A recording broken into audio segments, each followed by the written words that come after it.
દેવગુરુ બૃહસ્પતિની ઉત્પત્તિ કેવી રીતે થઈ? આજે આપણે તમને પૌરાણિક કથા જણાવીશું. હિન્દુ ધર્મમાં અઠવાડિયાનો દરેક દિવસ કોઈને કોઈ ભગવાનના નામ પર આધારિત છે. એ જ રીતે ગુરુવાર દેવગુરુ બૃહસ્પતિને સમર્પિત છે. ગુરુવારે ભગવાન બૃહસ્પતિની સાથે સાથે ભગવાન વિષ્ણુની પણ પૂજા કરવાની પરંપરા છે. તે જ સમયે જો આપણે ભગવાન બૃહસ્પતિ વિશે વાત કરીએ તો ગુરુને માત્ર જ્યોતિષી શાસ્ત્રની દ્રષ્ટિએ ખૂબ જ મહત્વપૂર્ણ નથી માનવામાં આવે છે, પરંતુ ધાર્મિક ગ્રંથોમાં પણ તેનું વિશેષ સ્થાન છે. ગુરુને જ્ઞાન અને સૌભાગ્યના દેવતા માનવામાં આવે છે. આવી સ્થિતિમાં અમારા જ્યોતિષી નિષ્ણાંત ડૉક્ટર રાધાકાંત વત્સ દ્વારા આપવામાં આવેલી માહિતીના આધારે આજે અમે તમને દેવગુરુ ગુરુની ઉત્પત્તિ વિશે સંપૂર્ણ માહિતી આપવા જઈ રહ્યા છીએ. ગુરુની ઉત્પત્તિ કેવી રીતે થઈ?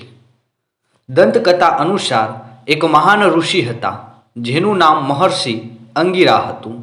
મહર્ષિ અંગિરા પાસે અપાર આધ્યાત્મિક શક્તિ હતી, પરંતુ સંતાન ન હોવાને કારણે ખૂબ જ વિચલિત રહ્યા. સાથે જ તેની પત્નીએ પણ સંતાન પ્રાપ્તિ માટે ઘણા પ્રયત્નો કર્યા હતા.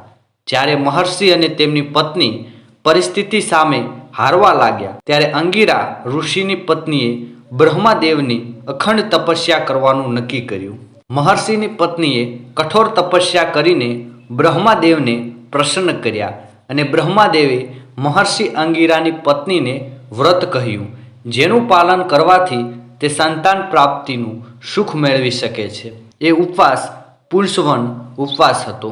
મહર્ષિની પત્નીએ નિયમોનું સંપૂર્ણ પાલન કરીને આ વ્રતનો સંકલ્પ પૂરો કર્યો.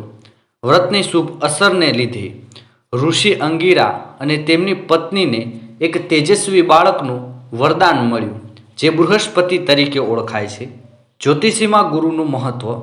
જ્યોતિષશાસ્ત્રમાં ગુરુને સૂર્ય કરતાં વધુ મહત્વ ગણવામાં આવે છે.